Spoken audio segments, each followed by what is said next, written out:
I saw Arachi, their foreign minister, who the other day say or something about their policies, an eye for an eye. The president's policy is a head for an eye. I mean, honestly, that's what it's going to be. I mean, they will pay a very heavy price. Hindi lang mata, kundi isang ulo ang katumbas. Ito ang sagot ni United States Secretary of State Marco Rubio sa pahayag ni Iranian Foreign Minister Sayed Abbas Araghchi kaugnay ng prinsipyo ng Iran sa giyera na an eye for an eye. Pero ayon sa US official, doble o triple pa ang igaganti ng Amerika sa lahat ng pagkasawi at pagkasira na idudulot ng Iran. Kasunod ng pahayag ni Secretary Rubio, lumabas sa international media na nagsisimula ng lumikas ang mga kinatawan ng United Kingdom, France at Germany mula sa Tehran. Nagtala rin ng sunod-sunod na pambobomba sa iba't ibang lugar ng Iran, mas matitindi kaysa noong una.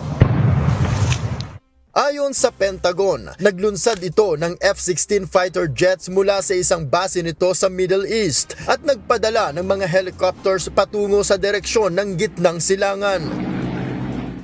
Nagbabala namang muli si Iran Strategic Affairs expert Mohammad Marandi na dapat na ring umalis ang mga kaalyado ng Amerika sa Gulf region, partikular sa Kuwait, Saudi Arabia, Qatar, United Arab Emirates, Bahrain at Oman. Batay sa ulat ng Iranian media, ibinandera na ng Iran sa publiko ang kanilang mga bagong gamit pandigma gaya ng midget submarine para sa operasyon nito sa Strait of Hormuz at mga missile launchers na indikasyon ng escalation ng giyera at hindi de-escalation.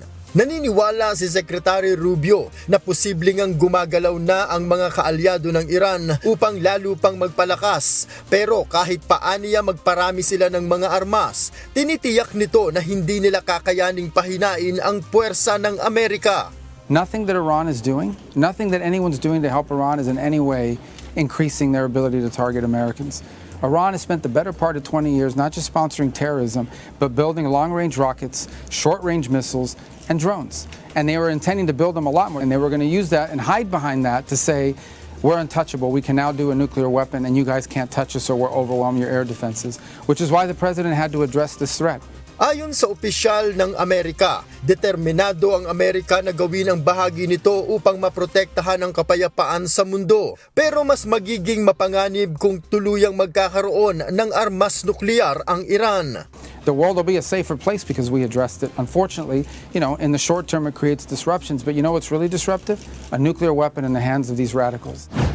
Sa ngayon, kumpiyansa si US President Donald Trump na nasa kontrol nila ang sitwasyon. Pero saan man sila abuti ng giyera, sinabi ni Trump na gagawin nila ang lahat para hindi makabuo ng nuclear warheads ang Iran.